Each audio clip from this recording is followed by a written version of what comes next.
It is said that when the time would come for the Tuatha to pass the great sword Nuadu back to the world of men, it would only speak to he who would become king of the Celts. Do I aid the man that would overthrow the king? No. You aid the man who would free him from the druid Abathol. The king ails now. Abathol alone controls our forces, and he guides them to their deaths. Commit 1,000 more warriors.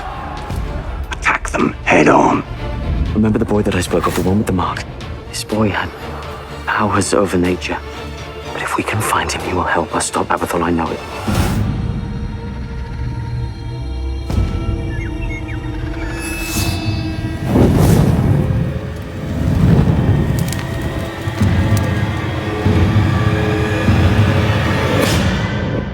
Know this, warrior.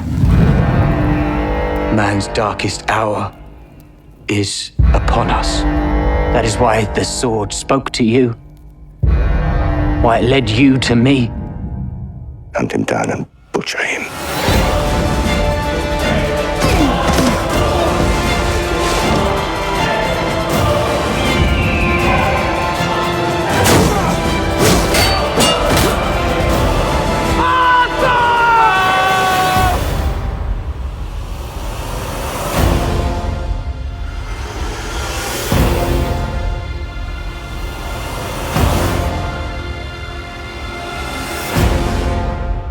And we are live. That was the trailer to the fantasy epic Arthur and Merlin, The Legend Begins. See, we were just saying to our eminent co-stars who are about to join the show, STEFAN, BUTLER and KIRK Barker, that he's not very good at talking on the cuff or off the cuff, and he's not very good at being put on the spot, and I can't get the bloody name of the film. I'm even in with you. Right. The film is Arthur and Merlin, The Legend Begins, and I'm here with its MANSOME stars, STEFAN BUTLER, who plays Merlin. Hello. Oh, there we go. We're off. The show started. Off the cuff. And our equally MANSOME other star, it's a two-hander, the best double act since Bush and Sundance, or Riggs and Murtaugh. KIRK Barker as Arthur, or Arthfail, is it? Arthur. Arthur. Hello. Hello. Gentlemen, welcome to the show. Thank you. We are here to talk about the new exciting fantasy epic, Arthur and Merlin, The Legend Begins. Joining us, hopefully, in the next few minutes, is its eminent director, Marco van Belle, who is in Hollywood right now, and he's going to be calling in through Wi-Fi. Now, hopefully, if my signal works, the show will be a go. So Fingers crossed. Let's give him a call. The marvels of modern technology. Or not, as the case may be. Is that Marco? Call ended. Call ended. Oh, to hear. Immediate fail. Fail. Arthfail. I don't. That's all right. I'm going to keep trying him. But let's just talk about the film. How was the casting process, and how did it begin? So I got a call from my agent, Right. and they sent me a script for a film which at the time was called Mirden, and said they would like to see you for the part of Mirden. And I had the script for about a week, and then went in and met Marco and Rob Speranza, one of the producers, and Charlotte Brimble, who happens to also be in the film playing Olwyn, had just left the audition, and I went in and I read the first scene where I meet Arthur. She didn't get the part of Merlin then, I guess. No. Arthur. Too much beard. Yeah, it seems like big shout out to Rob Speranza, who's probably one of the nicest men I've ever met in my life. He was so lovely to me on set. The producer Rob Speranza. Let's move on to KIRK. How was your experience coming aboard this? You auditioned, I take it. Yeah, well, I know that they had a bit of a much different experience finding Arthur than they did for Mirden, because as Steph said, he was kind of pretty much the first one in. I think they saw 45 people for Arthur or Arthur. So you're 45 times better than 45 actors out there. Well, either they were just waiting for me to walk in the door, and eventually I did, or they just ran out of time. We were like, we better have this guy. So it was like, yeah, was it? Well, I suppose they had a very limited window in which to cast then, because I think when you told me on set, it seemed to be like a rush to find the right Arthur, and they couldn't find the right person. I believe I was part of the third sort of round of casting, and they'd seen a whole bunch of people, and then eventually. That said, I was seen a month before I was told I had the part. Right. So a month for me for something like this is actually quite a long time. Did you think the audition obviously it went well. She got the part. When I thought, did you walk out of the audition? yeah, like, yeah, happy? big style. Yeah, I phoned my wife immediately and said, yeah, I really enjoyed that. I mean, sometimes you get a script and it just sings to you, and you know you want to play that part. And when I went in there and read the part the way I wanted, because sometimes you go into auditions, you don't read the way that you read it at home, and you just beat yourself up forever and ever and ever. But this time I went in there, I gave it, and Marco said his classic phrase of "I'm smiling because I'm happy," which you learn a lot from Marco working with him. Is that genuinely means that he actually is happy. Did you think you nailed it in the audition then, or? I think so. Yeah, Yeah. I think, and I don't ever say that. I don't want people to think, "Oh wow, yeah, what a guy." That's what he thinks of himself. But it's very rare for me to say this, but I went in and I felt I gave the performance I want them to see. Yeah. Well, I think you said that to me in the, like, after the premiere, the premiere was of course last Saturday at the BFI, which went down a storm. It was a packed house. Everyone went crazy for it. But afterwards you said like you made a choice. You could have played it like, I guess, Russell Brand and kind of crazy all the way through, and you kind of chose not to go down that route, I guess. How was it written? Was it written the way... I don't know, you could take it lots of different ways. That's a great thing about a part, is you can interpret it. It's just on a page. It's up to you. When you're at home, you can read it anyway. It's having the guts and the conviction to go and present that in a casting. And I was once told by a producer that the thing they look for most is someone who makes a choice, who makes a decision. They don't just go in and read it blandly. They don't give nothing. But they make a choice, and sometimes that choice is completely wrong, but they've made a choice. And I sort of decided that actually this was the right choice to go down with this guy, is that... I suppose as an actor you have to walk that fine line of like, it's this on the page, is this what they want? Because I used to work for a casting director, and you can be all day looking for a particular actor, and then someone comes in that does make a choice that is that good, but different to everyone else, and then that changes the brief of what they actually want, or they give that person the part. What was it like on paper for you? How did it read? It read the way I would like to, that I did play it. Although there was a second reading where I felt that he could change you could read every line as 15 different people and just rotate between the 15 different, because he'd been in isolation for such a long time. There's every argument to say that he had split personalities, and possibly in my performance he does anyway. But you could go to extreme with that, and that would be good and it'd be funny, but I don't think it lends itself to the film that we were making. And actually Marco has said since, actually the part that I wrote was the part that you gave, so that was nice to hear. Well, I guess out of a lot of the characters in it, you actually had an arc of sorts. Yeah. You went from being this kind of like crazed wizard hermit, and eventually, like you said, like humanized slowly as you have more contact with Arthur. And the lovely thing is that there is a lot of humour within that part, which I felt at the time I was missing, but having sat with audiences and watched it, it turns out we didn't miss it. I didn't miss it. I don't think you missed a beat. I remember you saying to me on more than one occasion, sort of like, "Oh, I feel like this is a funny bit, and I'm not sure I'm hitting it. I'm not sure I've got it." And I remember saying to you on more than one occasion, I was like, "Well, it made me laugh," you know, and it made me laugh a lot when we were doing stuff, and just by making very specific choices, and it's it a worked, funny part. like seeing it on screen, and that's great about having seen it in. I've seen it in 3 different theatres now. I watched it at HobbitCon for the very first time. We did a screening, then the premiere last weekend, and I actually watched it at MuggleNet Live last weekend at the XL. And again, you know, there people were laughing, and it's great. It's really funny, and you get, you know, the lion's share of the laughs, and you deserve them, because it, you know. Oh, it was bless funny. you, mate. I didn't write it, so I've just given the lines that I was given. But I'm just an actor, love.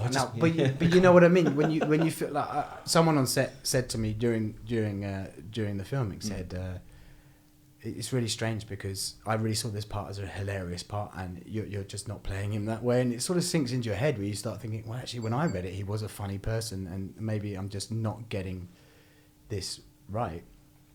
And it was really nice to see all those laughs. But I could have gone down the silly route and gone really massive with him. And I think you could have gone like Doc Brown, kind of crazy, wide-eyed. and that's kind of fun. That's kind of fun and everything. But I think it belittles the drama that's there. And there's a lot of drama going on, and there's a lot of destiny stuff going on. And if you're this crazy guy, and that's wonderful, but where do you then go with that? And actually, what's lovely about Mirden, I think, the way it's written, is that he just knows who he is. That's what he knows, and he's just very honest. But there is a lot of, like you say, there's a lot of drama and a lot of destiny and all the rest of it. And a friend of mine was in watching the premiere, and he's a director, and he said that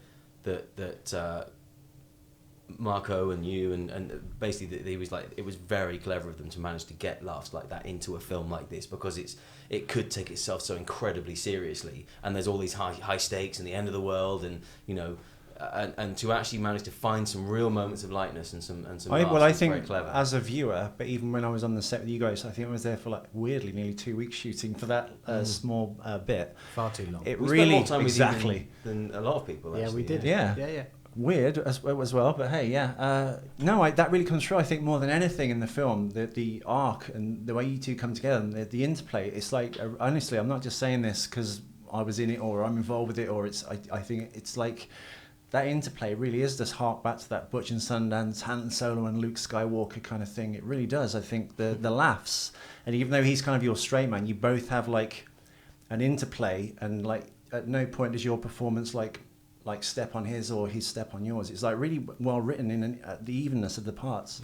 Really does. I thought it was fantastic. And like I said, on set in person, I was like, oh fuck, this is actually really good. And these two are amazing. Thanks, Steve. Well, that's very kind, man. I mean, like I think the fact that Steph and I worked so well together, and we've talked about this lots, is just that we did actually get on so well as mates. Like we have a mutual very, very good friend. And I the whole first day of rehearsals, there was like 40 people there. We had all of the Nani guys who were the live action roleplay guys, and there was so many people, and kind of I spoke to Steph very briefly, and I was like, I know this girl, I can't Yeah, place because you him. met years before, didn't you? Apparently, About 6 years before Yeah. at the stage door of did we think it was Oxford when you guys were doing Kes? I thought it was Liverpool, but you think it's Oxford. Yeah. Well, I'm sure I came over from a matinee because I was doing a production of Macbeth at the time, and I I'm came sure over. it was Liverpool, but Okay. Stefan is that good an actor. He played Kes in Kes, right? You were the yeah. the Kestrel. I was the Kestrel.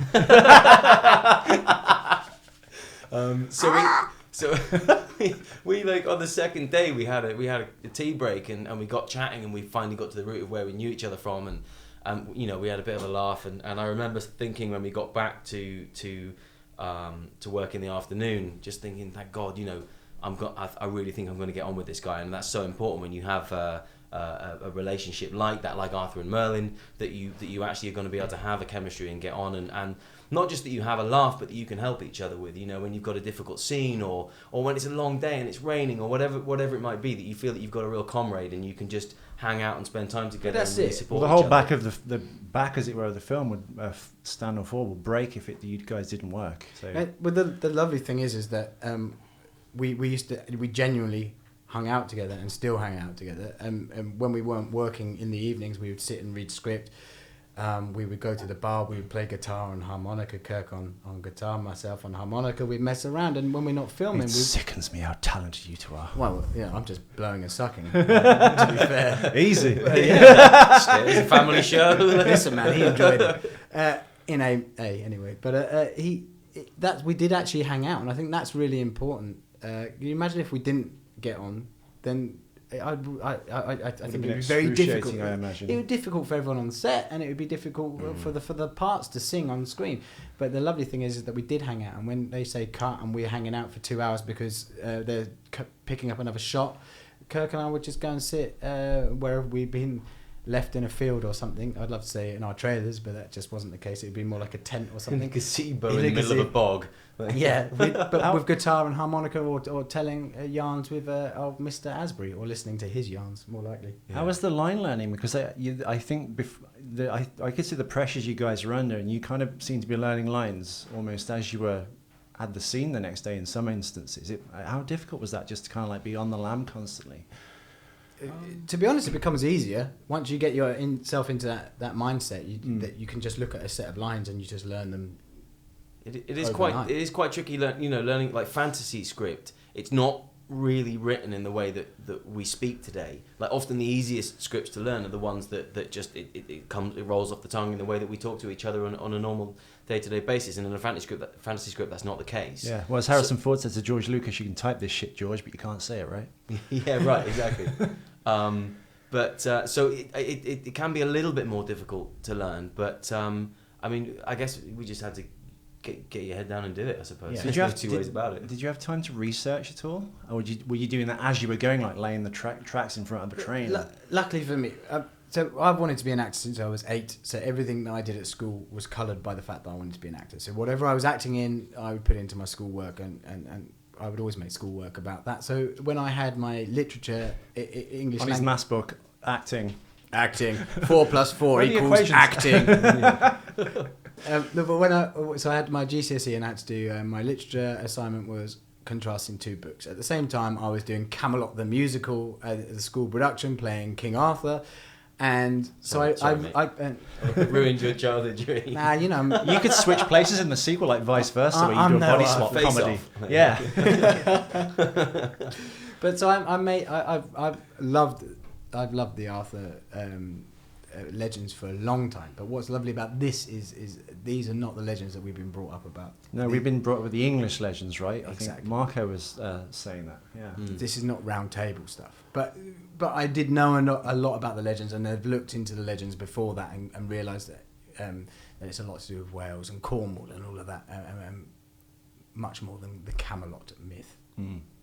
Well, let's try and get Marco van Belle on the line, the about to go stratospheric director of Arthur and Merlin. We're going to be piping this through a laptop from the far-flung location of, where is it? Sheffield, LA? Sheffield. Let's give him a call, see if we can get this to work. Hello? Oh, Hey! Hello, Marco. I'm fine. How about sound? How are you? I apologise if the signal's bad to the viewers and also you. You're in sunny Sheffield, of course, and we're in London trying to do a radio show from an undisclosed location somewhere in Whitehall. Welcome to the show. How are you? I'm very good, thank you. Oh, good. Well, I'm just chatting to your eminent co-stars, STEFAN BUTLER, who plays Merlin, and KIRK Barker, who plays Arthur. Marco, I was just saying the interplay between KIRK and Barker. Yeah. I'm losing my mind. Between your two leads is like harks back to like Han and Luke, Butch and Sundance, Riggs and Murtaugh. Was that like a central conceit as one of the main things when you wrote the script? Yes, absolutely it was. I mean, you can't have a film or a script with 2 male principals without thinking buddy movie. And for better or for worse, and I hope very much for better, when it came to this one, in the writing of it, we just couldn't write a scene with the 2 characters once they get into their groove, once they get to know each other. It was kind of impossible to write without there being comedy. And I really hope that tone fits the film. But yeah, that sense of an 80s buddy movie, unashamedly, is exactly what we went for. Well, you hit note perfect for me, I'm afraid, as a viewer. So well done. Well, I think Stefan, we were just saying that Merlin has all these like great lines and funny laughs, but at no time does it feel like he's like stepping on KIRK's character. It's the interplay between the 2 characters and the drive of the story is kind of really even as like a 2-hander, and it really works. It comes across perfectly. So well done. I was going to say, when you started writing this, how did this project come to you? What was the inception of it? Did you wanted to write this as a medieval thing, or an opportunity came up to write a film, and you thought the best thing you could do in terms of bang for buck was go to the Dark Ages? I mean, what was the central idea behind this? The beginning, the inception, if you will. Very honestly, the inception wasn't mine. It was one of the other producers, a guy called Paul, who saw that nobody had really capitalized recently at all on these 2 iconic, legendary, I was going to say historical, but of course they're legendary characters, using legend in the, not necessarily in the big overblown sense of the word, but simply to mean characters of myth and legend.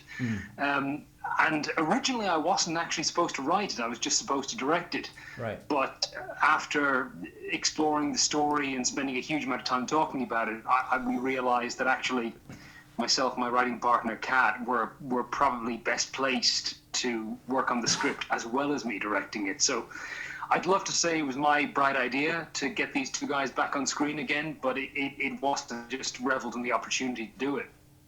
So how was Kat involved? Was she's your co-writer? Is that correct? How do you handle the writing duties? Do you do the buddy cop stuff, and she does the kind of like the love side of things or the adventure side? Because I was reading an interview with John Carpenter and Deborah Hill, he's producer of Halloween, that he did all the kind of like the evil stuff, the Michael Myers stuff, and she handled like the teenage parts. I mean, how do you work how do you work together as writers? Well, we work together without working together. I think I can't imagine how anybody creatively works across the desk without strangling the other person. So we're. But you're feeling that right now, but we're not in the same room. I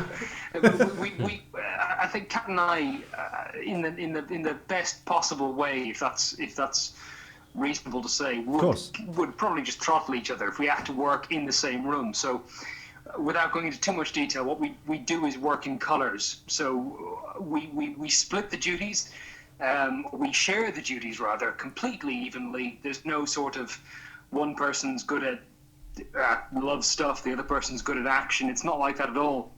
We just work an idea up in a Word document, and it starts with maybe half a page, where one of us will start and write out the basic idea, and then they share that document with the other, and the other then writes notes back in a color. Right. And then the next person can, I contribute back in a different color, and we contribute back and forth, fleshing this thing out with both notes back that say what a great idea and notes back that say that's a terrible idea, I'd throttle you if we were in the same room. Up to the point that we run out of colors in Microsoft Word. Right. And when we run out of colors, we figure we probably run out of ideas as well. And then we generally start again and go back to black, red, blue, green, a lighter shade of green. There's 40 shades of green, so, being Irish, I know we've got loads of leeway there. And ultimately, it gets to the point, if anyone's still interested in this anecdote, it gets They've to the switched point off, Marco. It gets to the point where we'll have virtually written the script in a Word document. Right. And we will have lines of dialogue, we'll have action and everything else, and then it's simply a case of not cutting and pasting, but porting it over into the sort of the screenplay software. And often that final stage only takes about a week, because we've really written the thing in Microsoft Word with all our colours of the rainbow, and then it's just a case of getting it formatted and polished as a script in screenplay format, as people who know screenplays will understand. But the real process takes place as this sort of back and forth. I see. Well, how far back in the past did this like project begin? Was it like 2 years ago you started writing? Because this is the producer you mentioned, of course, is Paul Osborne. Is that right? Yeah, a lovely guy who was also working the craft service table on occasion during the shoot. Don't mean to interrupt, but I do remember talking to you about him and you saying, "Who was he?" And I said, "He made you bacon sandwiches," and you told me you thought he was the caterer. I did. That's the first time. Well, to those that don't know, I was on set playing a small part. There was this lovely old guy on the catering, 2 or 3 days that week, and I thought, oh, this guy's nice. He's making some and he'd come in and bring food and stuff. Like he was a volunteer or something. Yeah. And then I later find out he's the kind of the man, kind of essentially behind everything, like you said, Marco. But I think that speaks to kind of like the family atmosphere on the set. This Sheffield group of people, like you, the writer, Paul. I think was everyone like the central hub of the crew? Are they all from Sheffield? I'd say it's a Sheffield production in the same way that a film made by Working Title or one of the bigger UK production companies is a UK production, even though so much comes from in their case overseas. Right. In our case, we based the production in Sheffield in terms of the pre-production. Right. I'm from Sheffield. Paul's from Sheffield. Kat's from Sheffield. One of the other producer, Rob, is from Sheffield, and quite a lot of the crew are from here.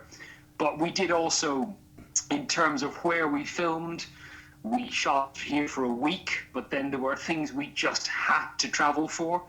Certain landscapes, the Celtic village that features prominently in the film was in Hampshire, which is, you know, a couple of 100 miles away, but there's only one Celtic village in the UK, so we had to go there. And also with crew, you know, we didn't need who we could find locally for this film. I'm not sure what you've spoken about already in terms of budget and everything, but to pull this kind of film. Well, we off for the haven't. money Yeah, we haven't touched had, on the budget. So yeah, please continue. Yeah, I think I worked out that it's. I think. Oh man, don't quote me on this, but you know, this is being broadcast, so this is technically me quoting myself. I think it's probably what something like Teenage Mutant Ninja Turtles, the recent one, spend on catering. Yeah. If I that mean, percentage. They should have got Paul to come in and make the bacon sandwiches. Yeah, exactly. Wow. So yes, we were a very, very low budget. So I've taken us off the original answer. In terms of whether it's a Sheffield-based thing, we wanted to keep it as local as we could for convenience and for budget, but also to get the very best people involved, to find people who were prepared to work with us on this low budget, but also had the talent and the ability to deliver above and beyond to make this feel like a cinema release, to make it look as good as anything you'd go to the movies and see. Yeah. We had to look further afield. So in terms of our cast, Stefan and KIRK aren't based in Sheffield, but also in terms of our crew, we had to go and find the most talented people we could, and they came from all over the north of England, and also many of them from London as well. Well, I think that's indicative of the actual production. Not only does it come across on screen, but I think when I was on set, and I think KIRK and Stefan will attest to this, there really was this like weird, like family, like everyone mucks in and helps kind of thing. It really did. I've not had that I haven't on a set or anything like that.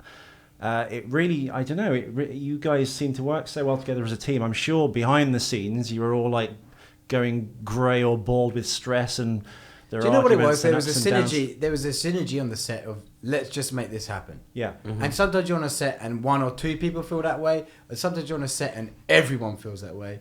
And that certainly was the case with this film. And none so much as on the first day when Marco says we're going to go and film up there. You were there on that day when we have to go up to the pond. We're going to film up there, and we see all the cases that need to go up there, and there were actors carrying cases. No, but it's like 40-minute walk up a hill or whatever, which means that 4 people. You know, you could have 4 trips up and down, and we're going to be 2 hours, 3 hours before we shoot, or everybody mucks in and just lifts what they can, and we can start filming in an hour or so. No, absolutely. And when that sort of energy happens, that's the sort of film you're starting with, and that's the sort of film you create. You and I bent over and picked up a sort of moderate-sized flight case, which turned out to be full of extremely heavy camera lenses. You've committed. You got to do it now. Yeah, we were stuck with it all the way up. Yeah. It did. It felt. I remember on that day. I thought I know what I'll do. I'll lead from the front. So we got to the bottom of that mountain. Steph, you're underplaying it, calling it a hill. I can categorically tell you it's a 1,400-foot mountain. Well, there you go. What I do remember, Marco, is you said, we're filming up there, and I said, oh yeah, that's cool. And then you went, no, not up there. And then you pointed slightly higher above the clouds and went, up there. Yeah. But I remember I thought, you know what, lead from the front and carry some stuff. And I hadn't, because Ethan, you asked how long ago this started. It was 2 years ago, which back then was a year and a half. And believe me, that's a year and a half when you do not get time to go to the gym. No. So I shouldered a rucksack that looked innocuous, but it must have been 2 stone. And I picked up something in each hand, and I started walking. And it was about 10 feet in that I thought, I'm going to fall over. I can't even breathe.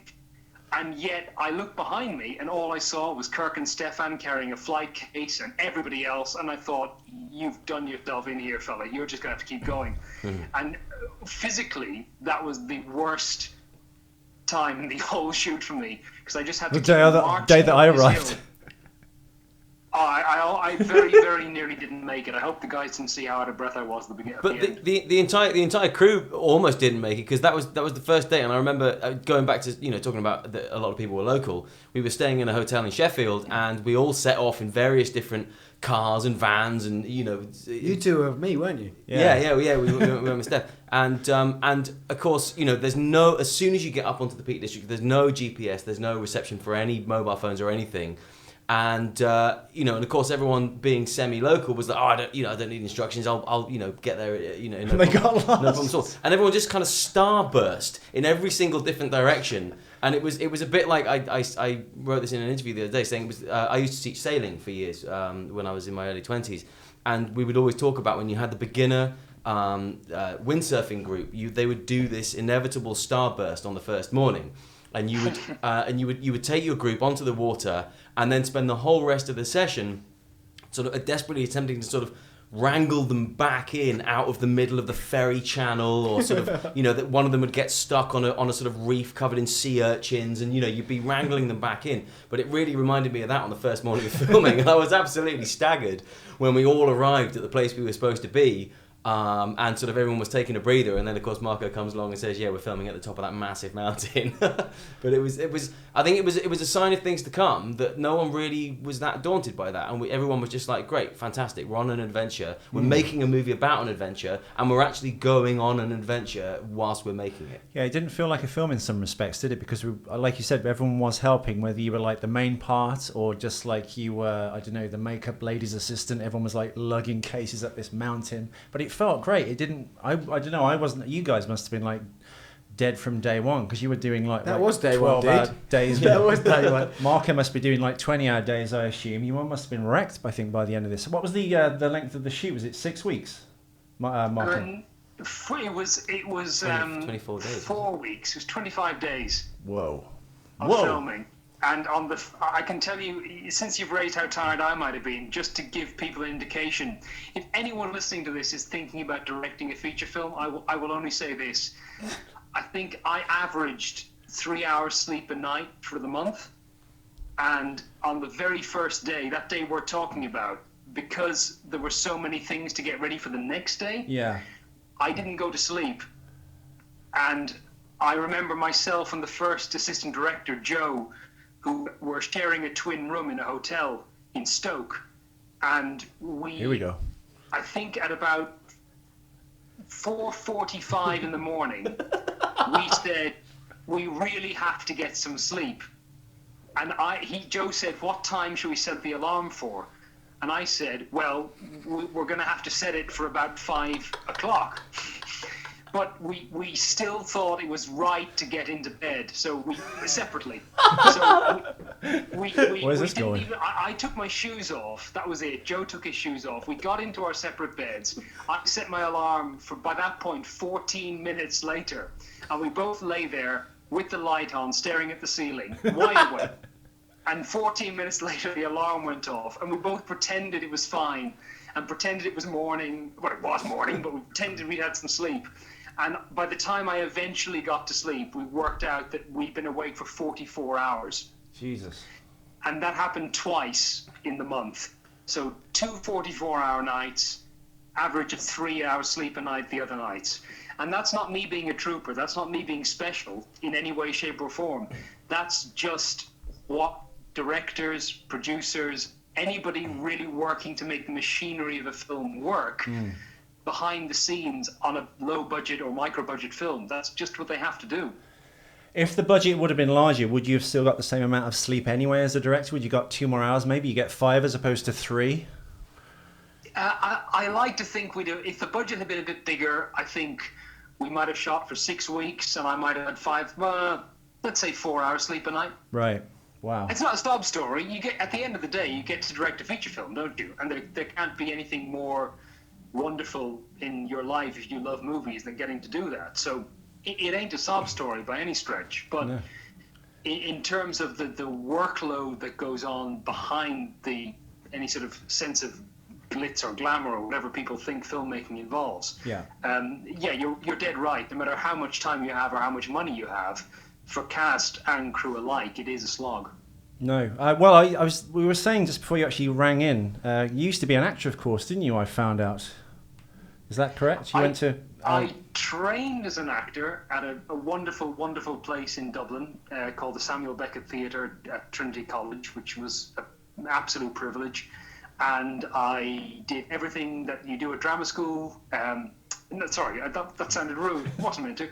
I did everything you do at drama school in terms of my training, and I got an agent, and everything was fantastic. And then what's the American word? I welched. Right. And I panicked and jacked it all in and never acted. So I've never been a professional actor.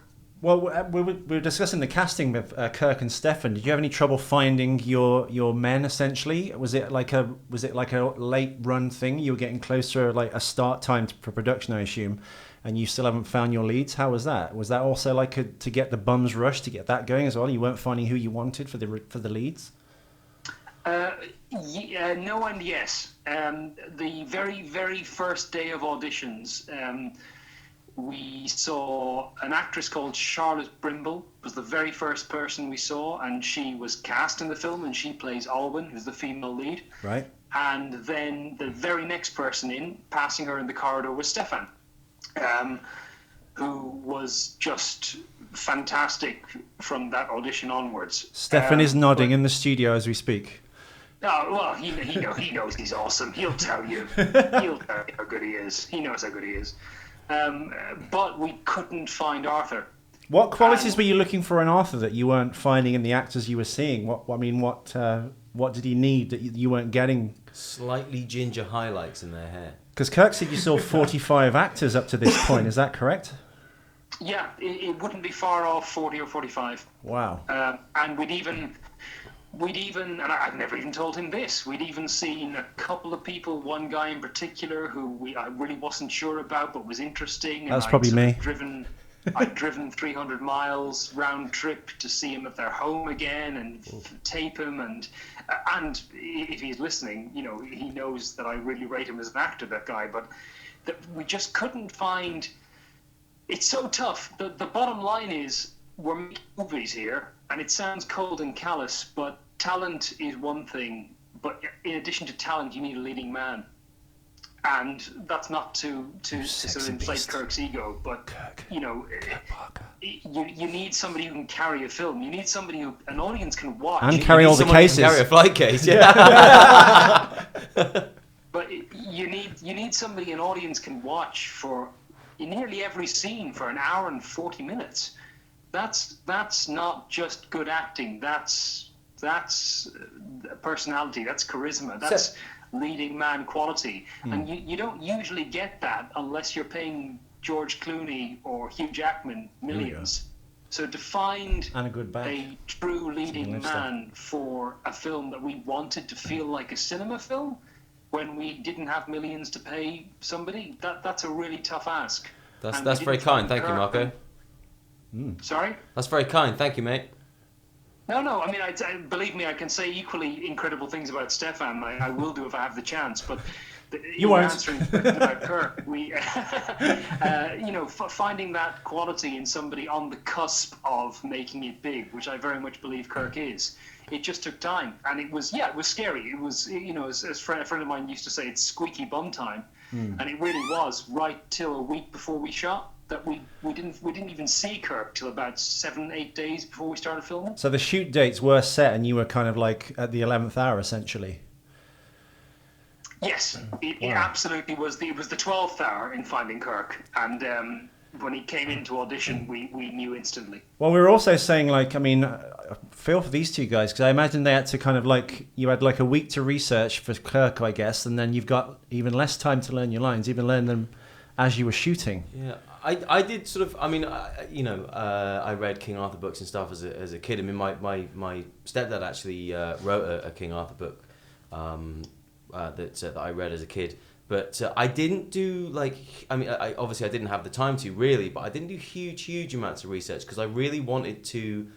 I mean, normally if you get a script, it's a character that's been created for the script, and so the only map that you have to that character, who they are, where they come from, what makes them tick, is written down in those pages. Right. And so I really wanted to not just go and read all about everyone else's interpretation of King Arthur and then reproduce that, but to really see what was in the script and to create this guy from the map that I was given. That was the script. And Kirk's absolutely right, because this is an origin story. It's quite refreshing to have a fresh take on it. Yeah. With no backstory to it, because everyone knows who they become. but how they began is debated all over the place. So this is a new take on how they began. So it's kind of nice to start from a new place. Well, that brings it back to Marco, because this is apparently the Celtic side of the legend. How was that? I wasn't aware of this at all. I thought it was just the English Sir Lancelot and dragons and Mordred and all this stuff. What was the Celtic side, and was that, why did you pick that? Is that because it's not been done before, Marco? Yes, absolutely. I mean, there is English history blurs with the history of Britain. So what we consider nowadays to be English is very much rooted in a melting pot when there were no borders between England, Wales, and Scotland hundreds and hundreds, thousands of years ago. And the characters of Arthur and Merlin actually first appear in these 5th and 6th century, essentially what is now Wales, right. But was then just the Celtic wash across the south of the United Kingdom. They first appear in the tales told around campfires in that period. So it's post-Roman. Mm-hmm. It's just after Roman occupation, but it's before the Saxons came in and redefined the culture of this island, and it's something that really, as you say, hasn't quite been covered before. I mean, what happened? I'll give you a very brief literary history lesson, which is that essentially in the maybe as early as the 3rd, but certainly 4th and 5th centuries, these stories were told around Celtic campfires. They weren't written down till a fairly considerable period later. And then after they were written down, people, writers in the 12th, then 13th centuries, read them and repurposed them and added to them, so that from the 12th century onwards, you start getting a different iteration, a different version of Merlin, of Arthur, to the point that those are where we get these Arthurian legends from: the Sword and the Stone, the Lady in the Lake, the Knights of the Round Table, Lancelot, Guinevere. All this stuff comes in medieval times. And isn't that why they have suits of armor in those ones as well? Because we didn't really get suits of armor as we know them until the Saxon invasion. No, absolutely. It's after the Saxons that all this kind of stuff comes in. So what we have here is essentially what we did in writing this was we, instead of going back like nearly every Arthur and Merlin story has, going back to those 12th century iterations of the Celtic myths and basing a story on them and having all the elements we're familiar with, we went back to the original source material and basically came up with something that I hope is completely new. And completely fresh, because we've gone right back to source. What's interesting, though, is that Arthur and Merlin do not feature together in stories in those Celtic myths. So that's where we have taken a cue from those later 12th century onwards versions by taking those two characters as our heroes.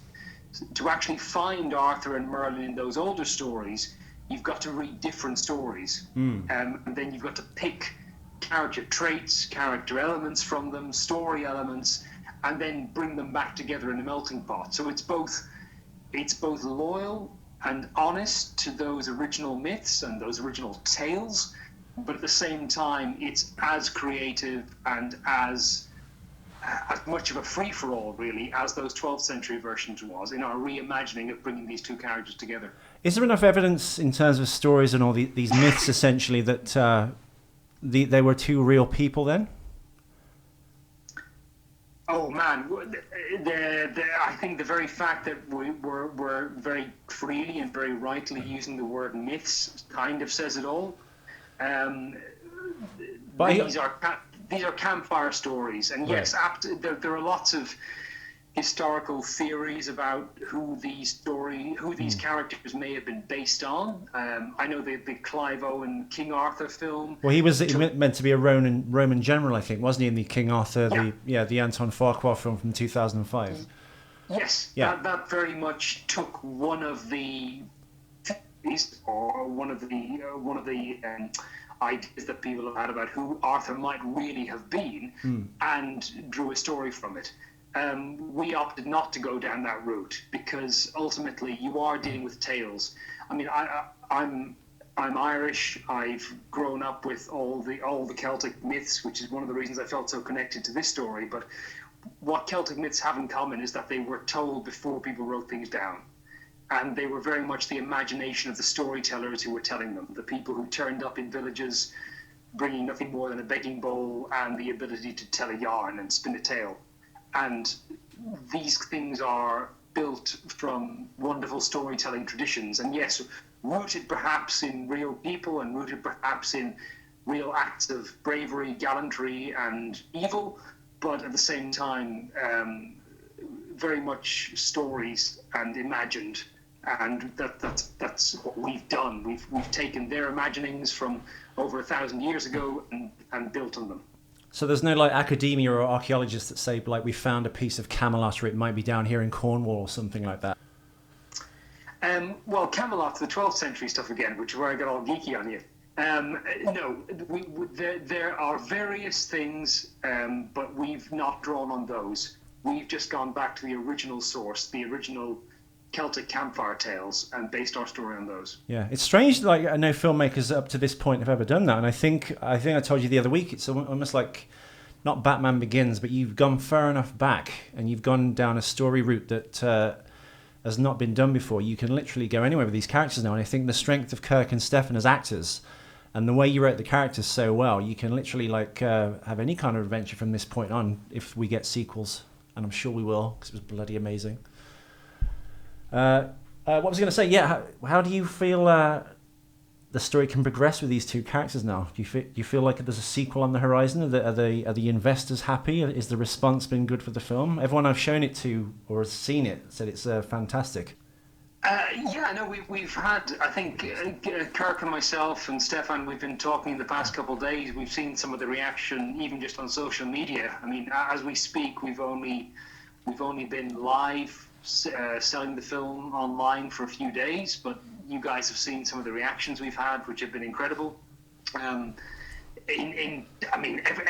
lot of people are asking about a sequel. I think we need to wait until enough people are asking for a sequel, and that could be an awful lot. But I think, as you've been very kindly saying, the interplay between these two guys, both the characters and the actors, is really joyous. And but so much time has passed, I've forgotten I wrote the damn thing. Believe me, I can't remember a word I typed. No, I do. I really mean this. Sorry to interrupt, but I think the strength of the two characters and the way how it was so fun to watch those two interplay and have the characters grow, particularly Merlin's and stuff. I think that deserves a sequel in and of itself. I think that you'd want to see those characters again. I think it really is up there for me with like good movie double acts. I'm not just saying that. I really do like the casting. Like I think Ridley Scott said, if you get casting right, half your directorial problems are solved. And you really got it right with these two guys. And I think, yeah, I'd like to see more of these two. Do you two agree? Dude, we would love it, man. I think when you end a film with a coronation, You've ruined it now, Stefan. Oh my God! I didn't say of who.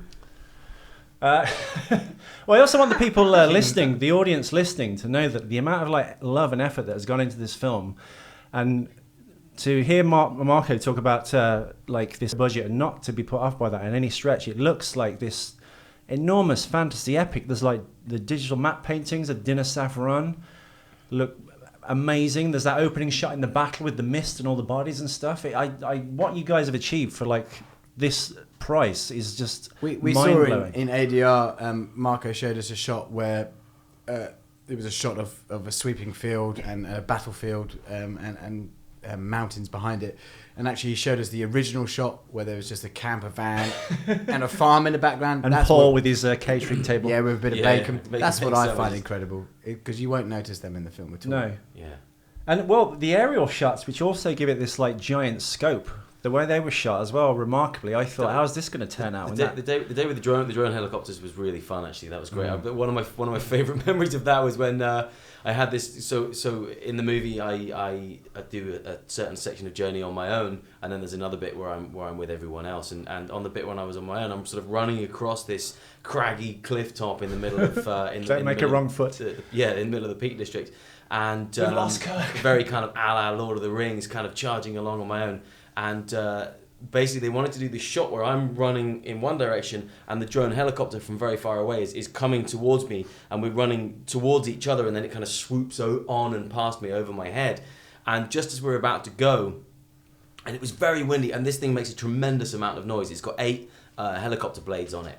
And just as we're about to go, the helicopter pilot said, he goes, listen, it's a bit windy, it's getting buffeted around a bit. If the helicopter gets too close, just get out of the way. Just duck out of the way. And I was like, how is that for you, your safety, or the helicopters? Yeah, exactly. They don't want to damage the helicopter on my thick head.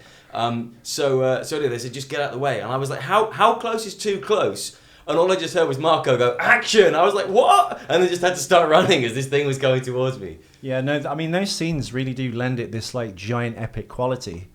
And, if Marco does have 5 minutes, I'd like him to cut together a sizzle reel of just us running across mountains, because we did more, didn't we, coming down at the other side?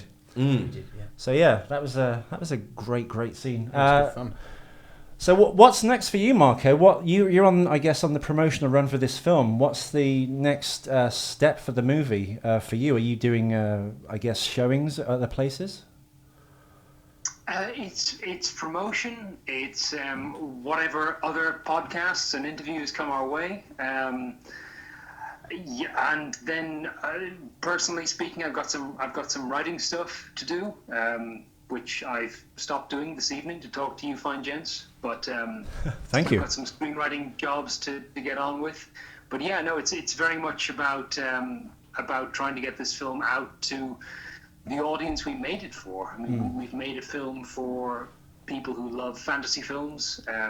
We're trying to bring it to them ourselves. We're not going to cinemas yet. We're not going to DVD yet. We're trying to sell it to them and get it out to them online.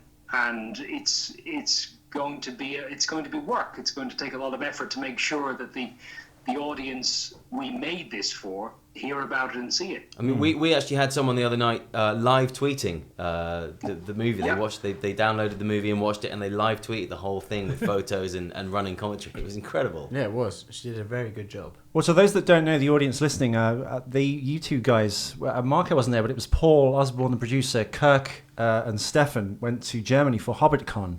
How was that experience? Because you were married up with the actual cast from The Hobbit, weren't you, on stage? Mate, it was excellent fun. Those guys know how to party, and they are very, very welcoming, and we had a really good laugh. It was really lovely, because there was a bit of me, because I heard some of the panel things going on with the Hobbit cast, and they kept saying that they really felt like it was a part of a family, and that everyone was so welcoming, and there was a bit of me that sort of felt a little bit like, oh, this is really their party, and because Stefan and I really were the only other two actors that were there, and we, the only people who weren't in the cast of The Hobbit. And there was a bit of me that was a bit kind of, I'm not really sure if we're really part of this. And we were made to feel incredibly welcome and by the cast of The Hobbit and all of the 4,500 people that were there as fans. And it was a really, I mean, we were up partying with a bunch of crazy Norwegians till about 5 a.m. on the Saturday, and we had a brilliant. Mate, there was nothing crazy about them other than the fact they were hanging out with us. Yeah. They were a good laugh. But we went to the closing ceremony where we were just told by the organisers they would like us at the closing ceremony, and we were backstage, and suddenly we get sort of positioned behind a curtain, and someone gives KIRK a mic, and they go, okay, you just walk on stage and stay on stage. And then this curtain just went up, and out we walk in front of, I don't know how many people. 3,500, 4,000 people. I don't know. 2.5 maybe 1,000 people were just cheering for us, and KIRK's got the microphone, and it all goes a bit silent, and you've got a microphone, so you've got to talk. So they were brilliant. And the minute we came off from that event, so all of the hobbits, the dwarfs really, who were in the film, came out and stood with us and they got cheered and standing ovations. But when we went off, You're in the club now. The second we went off, Luke Evans, who we hadn't met, came straight over to us and shook our hands and said, "Really nice to meet you." And then they were so welcome. Everyone. He was very sweet, actually, wasn't he? From the people working on the desks there, to the people who had paid to come in, to the people who were being paid to be there. Every single person was so welcoming. It was lovely to be, wasn't it? Marco, have you and the guys got any more Comic-Cons to go to this summer or later this year as well, as the kind of the final push of... I, without wanting to sound coy about it, I can't say too much right now, but we're very hopeful that, Team Arthur and Merlin in one way, shape or form will be going to quite a few cons this year. Yeah, well, I mentioned to you many months ago that you should try the San Diego Comic-Con, so let's just hope what you can't say maybe is there. But I think, I really do think there's something to this film, honestly. There's a magic to it. You really have captured lightning in a bottle, in a sense, even with the filmmaking team that you got. And I do hope, even if you don't make any more Arthur Merlin films, that group stay together and you employ these two in something else. If you can't make another Arthur Merlin film, do some like buddy cop film and set in London with these two. And Marco's checked out. Has he gone? No. My mind is just already whirring, guys. It's like another 48 hours, except with these two. No, yeah, really. I don't know. How do you guys feel about it? Are you happy? What are you feeling for the future? Do you want to do... where do you see a sequel if you did one, Kirk? Where do I see one? Set in the future with Arthur Merlin. Arthur and Merlin in Japan. I guess, there's a lot of these tales came from the book of Mabignon? Is that how you pronounce it? Obviously. Which is a book of Celtic tales, and I haven't actually managed to find the time to read it yet, but I really, really would like to. And so I know that there's like a real wealth of material in there in terms of where the sequel goes. I mean, I think there's... Because you can't step on the English myth, can you? Because what's the English side? It's Lancelot, Mordred, Dragon, is that all that stuff? And the Celtic side is different? And Morgan Le Fay, I don't know if they're different, but... Yeah. I mean, there's a limited number of us that are still knocking around at the end of this movie, and you're one of them, Ethan. So weirdly, yes. I shot for like 2 weeks, and you even gave yourself some lines. I think. They stayed in. Well, no. I tried to ad lib more lines, and then there was just no time to do it. So my scripted lines are in there, and I had more stuff to say because I'm a writer myself of sorts. And but who knows? Next time, I did survive. I did get the better of Arthur and Merlin, so who knows? That's it, man. Maybe I'll just be doing catering. I'll just be happy to be a part of the filmmaking family. What about you, Marco? I mean, your ideas are whirring, but do you have to walk this fine line between not doing the English myth and versus the Celtic, or is there enough wealth of information in the Celtic side of it to kind of like that you can like literally have a ton of ideas from that? I think to be honest, I've got really free reign, which is lovely. I mean, with the Celtic tales, ultimately they're very, very, very old stories in how they're told. So it's not as if you can just take a Celtic tale, lift it, and transfer it to the screen, because the structure is so different from the kind of stories we're all used to now, certainly going to the cinema. So you can lift little tidbits and little ideas from them.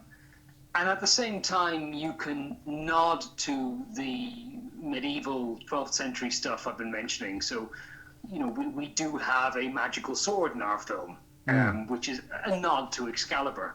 And between those two, between the Celtic source material and the nod to the 12th century stuff, you've got there's a lot of years in between those two, where you can frankly just come up with lovely story ideas and toe that line. But I think there's an awful lot you can do. There's a tremendous amount of freedom. Yeah.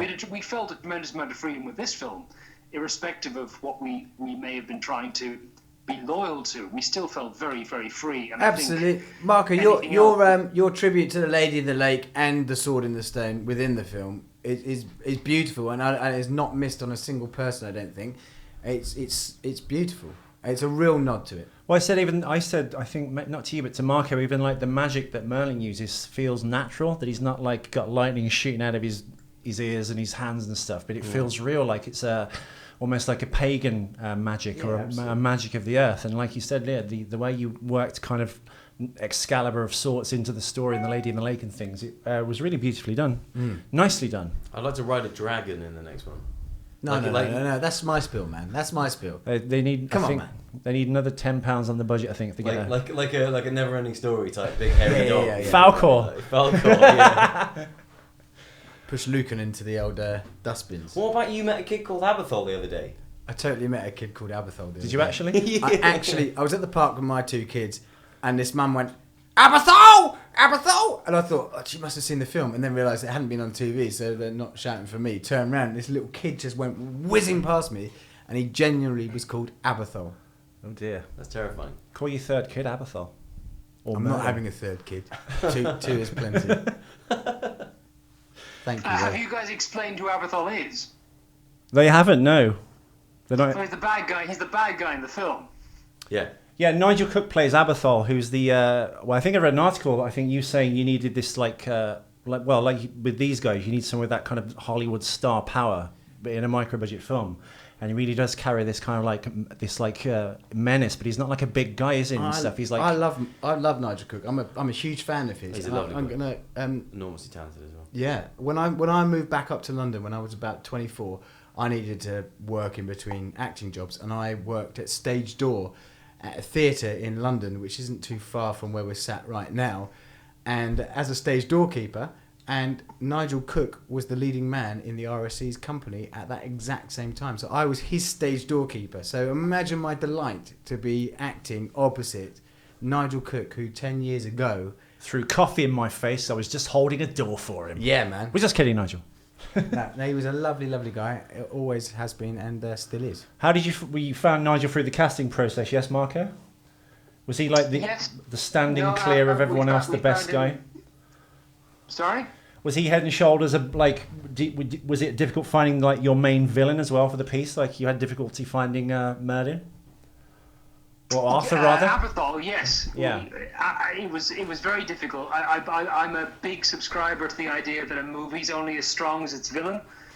You only have to look at something like Die Hard and try to imagine if Alan Rickman hadn't been in Die Hard, how could that have turned out? So you've got to have a villain, especially in a fantasy movie, where it's so difficult to both be big and bring the Hollywood level villainy to the role, and at the same time not be over the top to the point that it becomes ridiculous. It's such a massive challenge, and we found him through the same quite long casting process that we went through to find Kirk, and we'd actually offered the part to somebody else because we hadn't even heard of Nigel.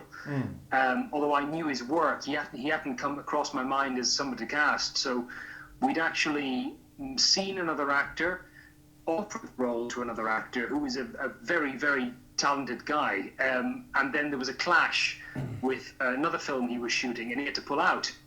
And it was only after he pulled out that at the 11th hour, just like in Finding Kirk, we had to recast Abathol, and we found Nigel.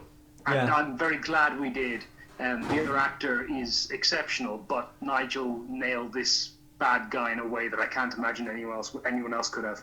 Well, I think peppered throughout the script these very good Shakespearean actors, one of which is Nicholas Asprey, who I guess we had scenes with, didn't we? And he was amazing too. Nicholas, I think, was so good in it. I kind of wanted to see more of him. He's so kind of likable as Orin. And David Stern, of course, as Vortigern, did a fantastic job as well. So, you've done such a fantastic job casting it. Well, you know what? I thank you very much for saying such a nice thing, but if I can leap straight to the sequel, I don't know what the guys think about this, but whatever happens in any sequel that might happen, you've basically got to go find Orin in a bar, don't you? Oh yeah, yeah, definitely. You've got to pick him up off the floor of a tavern and take him on an adventure. Nick has always called it Orin's Lament, the difficult second film. Yeah. I reckon. You need like a Dirty Dozen, I think, when you do a heist. Maybe that's my idea. Where we sort of escaping from the heist, sort of all three of us in a bathtub, right, going down. I don't know much, but I'm not doing it if Asby's not doing it. No. Asbury has to be in it. Well, the scenes I did, I mean, I assumed when I kind of got there, I thought you were kind of this like group, because even not just Kirk and Stefan, but Nick as well. When you come, I bring you to him and stuff. He's like, I am horrid and stuff. You've got such. Or what he said, Marco told me the other day that one of his favourite outtakes is when he introduces himself as Olwyn, and he went, "Hi, I am Olwyn," and the camera's on you and I apparently, and we just burst into laughter. What? And he just carries on the whole thing because he's a true pro. He just carries on. Have we got a bloopers reel coming, Marco? Well, no, we don't. The only bloopers we Be an hour have of me. are Kirk falling over carrying flaming torches and me quietly uttering terrified expletives. I think, Kirk, I think it was you who said to me that there were plenty of times you felt like you wanted to laugh, but you didn't because you knew we had no time. Yeah. So we had no time for bloopers because people just soldiered through because they knew how tight the schedule was. That's very true, and in fact, there was only really one scene where there was I'm getting a two-fingered salute from the band to my right here. There was only really one scene where we were on a night shoot, and for almost one of the only times in the whole shoot, I didn't feel like the pressure was like on in the way that it always was. And we actually really had a bit of time. We were on schedule, and we could just really relax and kind of. We were sat, and we had this. We were down, sort of hunkered down behind this wall that had been built in like 5 minutes by the art department, and it looked incredible. I mean, they did an amazing job, and we were hunkered down. Myself, Nick, Stefan, Ethan, and another guy called Dave, and we had this scene, and Steph had this line, and it was perhaps a bit of a mouthful. I'm not sure, but it's a really difficult line. He was really struggling to remember it. Terribly badly written. It was a badly written line. And Nick and I were being incredibly helpful by just continually feeding Steph the wrong lines and just making up complete gibberish. No, it's really helpful actually. I mean, for any actors out there, that's really helpful. When someone's about to film something at 4:00 in the morning, just tell them the wrong line. It's really helpful. And then, of course, when Marco called action on the first take, Stefan immediately completely bungled that line to enormous mirth from the rest of us. And I think we actually blew about 8 takes in a row. Yeah, mirth soon turned to myth from the crew, just staring at us going, I don't get it, and it's not funny. I was giggling like a little girl. But it was great because I'm normally really, really bad for corpsing and laughing. I do it a lot on stage. It's awful. And I like you said, Marco, I had to stop myself doing it on this because we just didn't have the time, and it was great that evening that we were just kind of relaxed and ended up having a bit of a laugh. It was good. Asbury is terrible for that. Yeah. Well, well, what was I going to say? Yeah, every time we blew a take, it's like 1 hour less sleep for Marco. Yeah, we're doing it on purpose to you, Marco. We never were. Yeah, I know they did. I was going to say, before we wrap up, all the people I've sent the film to that have bought it and got back to me, one of the things they also have mentioned across the board is the score by Graham Plowman. How did he play into things? Did you know him before the production? Was he part of that Sheffield crew essentially? Ironically, he's part of my Dublin crew. Well, he's part of my Dublin crew now. I mean, I'm originally from Dublin and been living here for about 13 years now. And I didn't even find Graham. It was Paul Osborne, the your caterer, who found Graham about a year before 6 months, a year before I was even hired. And I first met Graham when Paul brought all the people he'd found to come on board to Sheffield for a meeting. And I was in a pub in Sheffield, and I met this guy expecting to hear an English accent of one kind or another, and I was greeted by a very striking Dublin accent, and I realised you've got the job. Sorry? I said you've got the job, Graham. You're one of the boys. Yeah, exactly. Hired him immediately. secret Irish handshake and everything. But no, Graham is one of those people like you. I hope people will understand when they watch the film and listen to his work. Across the board on this film, we had people who we had cast and crew, mainly crew, for whom the only reason they hadn't worked on feature films before was that people hadn't asked them to. But in every other way, that's the story of my life.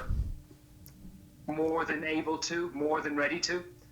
And Graham's one of these people you just find and is an absolute gem, and he's just sat there working away, doing the most amazing composition. And absolutely. I'm just baffled, but the only reason he hasn't made a feature is that nobody had asked him, and we were lucky enough to be the first. How big was the orchestra he's working with? Because it sounds like he's got this like broad, epic sound, and you think they must have stolen this from like a massive budget movie, but you haven't. I would be giving trade secrets away, but Okay. there is not a big orchestra behind this score. I think is the best I could say. Well, I think that says testament, not to every department really. You've got, was it Belle Mundy, who like translated those amazing concept designs, which probably be popping up on the screen now as I speak to you, into these these living, breathing sets essentially. Yes, Belle production designer, worked absolute miracles with. Everyone worked miracles with limited budget, but Belle did a fantastic job. And if we're going to shout people, please, if anyone's a filmmaker or in any way interested in the work departments, do also look at Louisa Thomas's costume design and Phil Wood's photography, and those three, amongst all the other heads of department, did fantastic work on this film. I mean, that was sort of for me, and I've said this before, is like what we achieved for the money on this tiny micro budget is pretty staggering. But it shouldn't really set a precedent that you can just have £200,000 and make a good movie. The reason that we managed to make a good movie is because of all of those people that Marco just talked about. Yeah, they were that good. But they were exactly the same as the first day that we were describing earlier. They all mucked in. They all picked everything up and got it up there. Everyone wanted to make this movie. Well, in a sense, even in spirit, it was in fact like the round table. There were people in charge of the departments who were like the best in the business that they were for their particular skill, but everyone was on the same level. It literally was like the round table. Everyone was like working together for this like great need. There was no kind of, even Marco, you weren't kind of like screaming at anyone. You were like very like humble and stuff, and I couldn't believe like you were the director. You kind of like What do you think, he was the guy who gave you ketchup or something? well, when we got to the top of that mountain for that running scene, He's the cleaner. I was like, where's the director? Because we're up on top of the mountain. Then Marco went, oh, I'm Marco, the director. But like you kind of like merged out of the Foley's, like the T-1000 in Terminator in a sense. You was blended in have like bizarre so well. views of how films actually work, and some people who work in films actually have bizarre views on how films work. But this is how films should work. Yeah. Yeah, no, well, I don't want anyone to think like I was expecting Marco to be in like a white ascot with like a blunderbuss. Not a blunderbuss, that giant speaker like directors used to have in like the old silent films. Yeah, like Max Sennett. No, it's just, like you, everyone else was so humble, even like the actors and things. It really did literally feel like it was like... I think it's because none of us could actually believe we were there. I certainly couldn't believe I was there. I was cast at midnight and I was there at 8 a.m. I had no sleep and then I had to like run across these rocks. I was terrified I was going to fall off a bloody cliff. I believe you weren't cast initially because you're better looking than me.